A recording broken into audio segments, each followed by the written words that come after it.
Hello, आप सभी कैसे हैं। आप सभी का मेरे यूट्यूब चैनल BHU एकेडमी में स्वागत है। आज हम लोग यूपी होमगार्ड एग्ज़ाम 2025 के लिए जीके जीएस के महत्वपूर्ण प्रश्नों को देखेंगे। ये सभी प्रश्न आपके 2025 यूपी होमगार्ड एग्ज़ाम के लिए बेहद ही महत्वपूर्ण होने वाले हैं। अतः आप लोग वीडियो को शुरू से लेकर आखिरी तक ज़रूर देखिएगा और सभी प्रश्नों को अच्छे से याद कर लीजिएगा। आप सबको जानकारी होगा कि इस बार जो यूपी होमगार्ड भर्ती एग्ज़ाम में वैकेंसी निकली है वो बम्पर वैकेंसी है। 40,000 प्लस वैकेंसी निकली है। सुनहरा मौका है, अच्छा मौका है सिलेक्शन लेने का, वर्दी लेने का, एक नौकरी पक्का करने का। उसके लिए आप लोगों को कड़ी मेहनत करनी पड़ेगी और डेली आप लोग पढ़ते रहिए जीके जीएस। क्योंकि अच्छी बात इस बार ये है कि केवल आपका 100 क्वेश्चन जीके जीएस से पूछा जाएगा। रीजनिंग मैथ से क्वेश्चंस आपके नहीं पूछे जाएंगे। यानी केवल एक सब्जेक्ट आपको पढ़ना है जीके जीएस सामान्य ज्ञान। कोई भी निगेटिव मार्किंग नहीं है। आपके एग्ज़ाम की तिथि भी आ चुकी है। आपका एग्ज़ाम आज से 4 महीने बाद अप्रैल मंथ में होगा।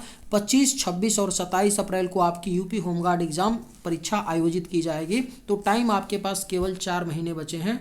डेली आप लोग मॉक लगाते रहिए, प्रैक्टिस करते रहिए। डेली मैं इस चैनल पर लेकर के आता हूँ यूपी होमगार्ड के लिए जीके जीएस की क्लास। उसके लिए आप लोग चैनल को सब्सक्राइब कर लीजिए और बेल आइकन को प्रेस कर लीजिए। अगर आप सभी को आज का वीडियो मेरा थोड़ा सा भी पसंद आएगा तो एक लाइक ज़रूर कीजिएगा। चलिए बिना देर किए आज के वीडियो को शुरू करते हैं। कुतुब मीनार का निर्माण किसने प्रारंभ किया था? सही जवाब क्या होगा? तो कुतुब मीनार के निर्माण कार्य को किसने प्रारंभ किया था? तो कुतुबुद्दीन ऐबक ने किया था। कुतुबुद्दीन ऐबक ने मीनार के निर्माण को प्रारंभ किया था। और कुतुब मीनार के निर्माण को पूरा किसने करवाया था? तो इल्तुतमिश ने करवाया था। कुतुब मीनार भारत की सबसे ऊंची मीनार है जिसकी ऊंचाई कितनी है? 72.5 मीटर है। और कुतुब मीनार कहाँ पर है? तो दिल्ली में है। अभिज्ञान शाकुंतलम के रचनाकार कौन हैं? राइट आंसर क्या होगा? तो अभिज्ञान शाकुंतलम के जो रचनाकार हैं वह कालिदास हैं। राइट आंसर ऑप्शन डी होगा। अभिज्ञान शाकुंतलम के रचनाकार कालिदास हैं। सबसे हल्की गैस कौन सी होती है? सही जवाब क्या होगा? तो सबसे जो हल्की गैस होती है वह आपका हाइड्रोजन गैस है। पूरे यूनिवर्स में सबसे ज़्यादा जो पाई जाने वाली गैस है हाइड्रोजन गैस है। हाइड्रोजन गैस को फ्यूचर का फ्यूल कहा जाता है। हाइड्रोजन गैस सबसे हल्की गैस है। अंतर्राष्ट्रीय श्रमिक दिवस कब मनाया जाता है? राइट आंसर क्या होगा? तो अंतर्राष्ट्रीय श्रमिक दिवस जो है यह आपका हर साल 1 मई को मनाया जाता है अंतर्राष्ट्रीय श्रमिक दिवस के रूप में। मानव शरीर में यूरिया को रक्त से फिल्टर करने का कार्य कौन करता है?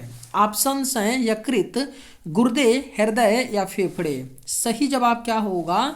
तो मानव शरीर में यूरिया को रक्त से फिल्टर करने का जो कार्य है यह कौन करता है? तो गुर्दे करते हैं। गुर्दा किसको बोलते हैं? किडनी को गुर्दा बोला जाता है जो यूरिया को रक्त से फिल्टर करने का कार्य करता है। मुद्राक्षस के लेखक कौन हैं? सही जवाब क्या होगा? तो मुद्राक्षस के जो लेखक हैं वह विशाखदत्त हैं। राइट आंसर ऑप्शन डी होगा। मुद्राक्षस के लेखक विशाखदत्त हैं। कुमार संभव किसकी रचना है? सही जवाब क्या होगा? तो कुमार संभव जो है यह कालिदास जी की रचना है। राइट आंसर ऑप्शन बी होगा। कुमार संभव कालिदास की रचना है। रविंद्रनाथ टैगोर को नोबेल पुरस्कार किस वर्ष मिला? बेहद ही महत्वपूर्ण प्रश्न है। रविंद्रनाथ टैगोर जी को नोबेल पुरस्कार जो है यह सन 1913 ईस्वी में मिला था। साहित्य के क्षेत्र में नोबेल पुरस्कार रविंद्रनाथ टैगोर को इनकी पुस्तक गीतांजलि के लिए दिया गया था 1913 ईस्वी में। चंद्रगुप्त मौर्य को चाणक्य ने किस स्थान से शिक्षित किया था? सही जवाब क्या होगा? तो चंद्रगुप्त मौर्य को चाणक्य ने कौन से स्थान से शिक्षित किया था? तो तक्षशिला से शिक्षित किया था। तक्षशिला विश्वविद्यालय से।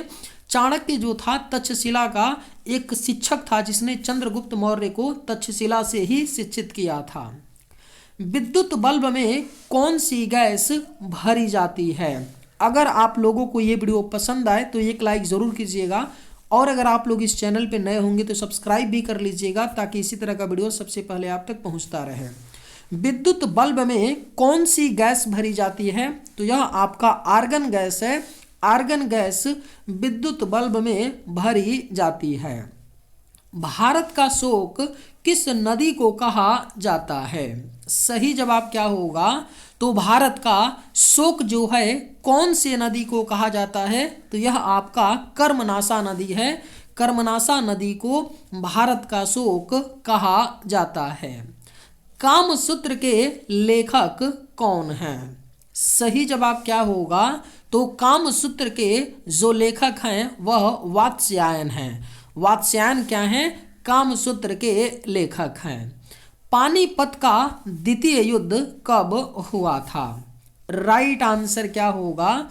तो पानीपत का जो द्वितीय युद्ध है यह आपका 1556 ईस्वी में हुआ था। पानीपत का द्वितीय युद्ध। पानीपत का प्रथम युद्ध 1526 में और पानीपत का तृतीय युद्ध 1761 ईस्वी में हुआ था और द्वितीय युद्ध 1556 ईस्वी में। भांगड़ा लोक नृत्य किस भारतीय राज्य का है? राइट आंसर क्या होगा? तो भांगड़ा लोक नृत्य जो है कौन से भारतीय राज्य का है? तो यह आपका पंजाब राज्य का है। भांगड़ा लोक नृत्य पंजाब राज्य का है। प्रोटीन की मूलभूत इकाई क्या होती है? बेहद ही महत्वपूर्ण प्रश्न है। प्रोटीन की जो मूलभूत इकाई होती है वह आपका अमीनो अम्ल होता है, अमीनो एसिड होता है प्रोटीन की मूलभूत इकाई। सर्वप्रथम जीएसटी किस देश में लागू किया गया था? बेहद ही महत्वपूर्ण प्रश्न है। सर्वप्रथम जीएसटी को कौन से देश में लागू किया गया था? तो फ्रांस देश में। याद आपको रखना है, पूरी दुनिया में सर्वप्रथम जीएसटी को फ्रांस में लागू किया गया था। अगर भारत में पूछे कि भारत में जीएसटी को कब लागू किया गया था तो ये डेट भी याद रखिएगा। भारत में जीएसटी जो है 1 जुलाई सन 2017 को लागू किया गया था भारत में जीएसटी को। साइमन कमीशन भारत कब आया था? करेक्ट आंसर क्या होगा? तो साइमन कमीशन जो है यह भारत आया था सन 1928 ईस्वी में। सन 1928 में साइमन कमीशन भारत आया था। किस पक्षी का अंडा सबसे महंगा होता है? राइट आंसर क्या होगा? तो कौन से पक्षी का अंडा है सबसे महंगा होता है? तो शुतुरमुर्ग पक्षी का अंडा सबसे महंगा भी होता है और सबसे बड़ा एक क्वेश्चन पूछता है कि किस पक्षी का अंडा सबसे बड़ा होता है, तो भी आपका आंसर क्या होगा? शुतुरमुर्ग। किस पक्षी को पक्षियों का राजा कहा जाता है? करेक्ट आंसर क्या होगा? तो किस पक्षी को पक्षियों का राजा कहा जाता है? तो यह आपका गरुड़ पक्षी है। गरुड़ पक्षी को पक्षियों का राजा कहा जाता है। सौंदर्य बढ़ाने के लिए कौन सा फल खाना चाहिए? आपके ऑप्शंस हैं सेब, आम, संतरा या केला। सही जवाब क्या होगा? तो सौंदर्य बढ़ाने के लिए कौन सा फल खाना चाहिए? तो यह आपका संतरा फल है जो आपके स्किन के लिए बेहद लाभदायक होता है। सौंदर्य बढ़ाने के लिए संतरा फल उपयोगी है। आर्य समाज की स्थापना किसने की थी? राइट आंसर क्या होगा? तो आर्य समाज की स्थापना जो है यह स्वामी दयानंद सरस्वती ने की थी। आर्य समाज की स्थापना। जीव विज्ञान का जनक किसे कहा जाता है? राइट आंसर क्या होगा? तो जीव विज्ञान का जनक जो है यह अरस्तु को कहा जाता है। अरस्तु को जीव विज्ञान का जनक कहा जाता है। खाद्य ऊर्जा को मापने की इकाई क्या है? राइट आंसर क्या होगा? तो खाद्य ऊर्जा को मापने की जो इकाई होती है वह आपका कैलोरी होता है। कैलोरी से खाद्य ऊर्जा को मापा जाता है। एसआई पद्धति में लेंस की शक्ति की इकाई क्या है? अगर आप लोगों को ये वीडियो पसंद आए तो एक लाइक ज़रूर कीजिएगा और अगर आप लोग इस चैनल पर नए होंगे तो सब्सक्राइब भी कर लीजिएगा। एसआई पद्धति में लेंस की शक्ति की इकाई क्या होती है? तो डायोप्टर होता है एसआई पद्धति में लेंस की शक्ति की इकाई। भारत का सबसे खतरनाक सांप कौन सा है? सही जवाब क्या होगा? तो भारत का जो सबसे खतरनाक सांप है वह किंग कोबरा है। याद रखिएगा, किंग कोबरा भारत का सबसे खतरनाक सांप है। मनुष्य के एक कान में कितनी हड्डियां होती हैं? सही जवाब क्या होगा? तो मनुष्य के एक कान में हड्डियों की जो संख्या होती है वह 3 होती है। मनुष्य के एक कान में हड्डियों की संख्या। सारे जहां से अच्छा कविता के रचयिता कौन हैं? राइट आंसर क्या होगा? तो सारे जहां से अच्छा कविता के जो रचयिता हैं वह मोहम्मद इकबाल हैं। सारे जहां से अच्छा कविता के रचयिता। औरंगजेब की मृत्यु कब हुई थी? सही जवाब क्या होगा? तो मुगल शासक औरंगजेब की मृत्यु 1707 ईस्वी में हुई थी। सबसे लंबे समय तक शासन करने वाला मुगल शासक जो है औरंगजेब था, जिसने 49 वर्षों तक शासन किया था। याद रखिएगा, औरंगजेब ने।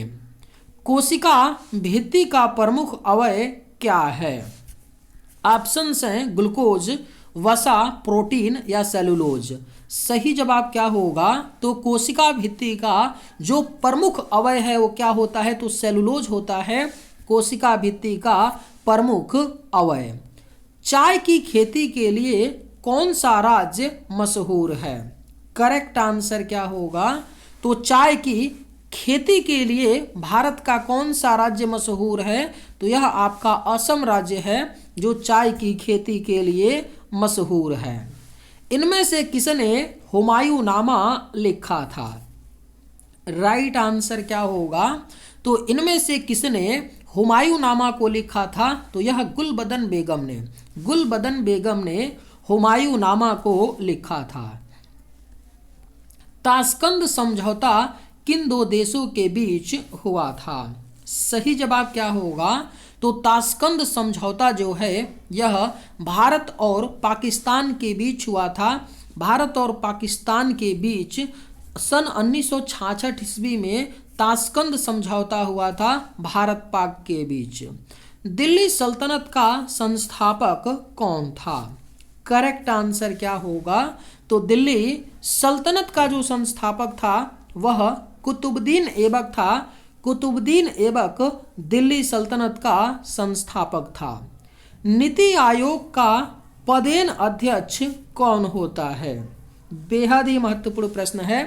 नीति आयोग के जो पदेन अध्यक्ष होते हैं ना, वह भारत के प्रधानमंत्री होते हैं।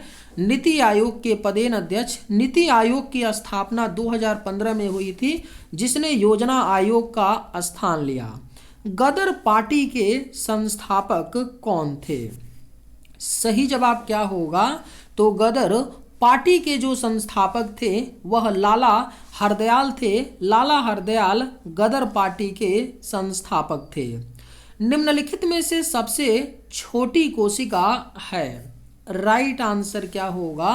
तो निम्न में से जो सबसे छोटी कोशिका है वह आपका माइकोप्लाज्मा है। माइकोप्लाज्मा सबसे छोटी कोशिका होती है।